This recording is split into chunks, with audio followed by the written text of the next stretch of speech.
Means big boss హౌస్లో ఆఖరి నిమిషంలో ఎలిమినేషన్ పూర్తిగా తారుమారైపోయింది.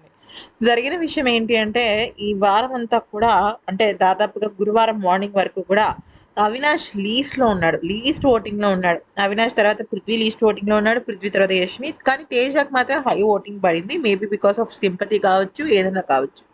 కానీ ఈ రోజు మనం గనక చూసుకున్నట్టయితే మనకి లీక్ అయిన విషయాన్ని బట్టి చూసినట్టయితే అవినాష్ అండ్ తేజ ఇద్దరు కూడా లీస్ట్ లో ఉన్నారనమాట. అంటే గౌతమ్, పృథ్వీ, యష్మి, విష్ణుప్రియ నలుగురు సేవ్ అయిపోయారు.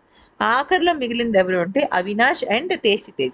సో ఇక్కడ ఏమైంది అంటే నాగార్జున నబిల్ని ఏం చేస్తావు ఆ షీల్డ్ని అని అడిగితే ఫస్ట్ వాన్ అంటాడు.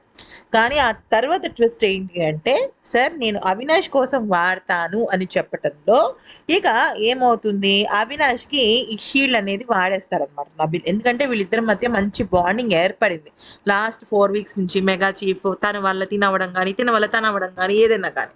అయితే సరే ఇక నబిల్ ఎప్పుడైతే అవినాష్కి ఈ షీల్డ్ వాడేశాడో అప్పుడు ఏమవుతుంది, ప్రజల ఓట్ల ప్రకారం ఎలిమినేట్ అయింది ఎవరు, Avinash. Okay, so Avinash save అయిపోయాడు ఆ ఎవిక్షన్ ఫ్రీ పాస్ వల్ల. సో నెక్స్ట్ ఎవరు లీస్ట్ ఓటింగ్, తేజ. సో తేజని యాక్చువల్లీ ఎలిమినేట్ చేయాలి, కానీ అవినాష్ కోసం తేజని ఎలిమినేట్ చేయడం కరెక్ట్ కాదు. కాబట్టి ఈ వారం నో ఎలిమినేషన్, అందరూ ఇంటాక్ట్ గా టాప్ 10 మళ్ళీ నెక్స్ట్ వీక్ కూడా ప్రొసీడ్ అవుతారు. 12th వీక్లో కూడా మేబీ 12th వీక్ కానీ 13th వీక్ కానీ డబుల్ ఎలిమినేషన్ ఉండొచ్చు, లేదా టాప్ 7 ఉండొచ్చు, టాప్ 6 ఉండొచ్చు, ఏదైనా జరగచ్చు. అసలు ఇంకా ఊహించని ట్విస్ట్లు ఇప్పటి నుంచి వస్తూ ఉంటాయి అనమాట మేబీ.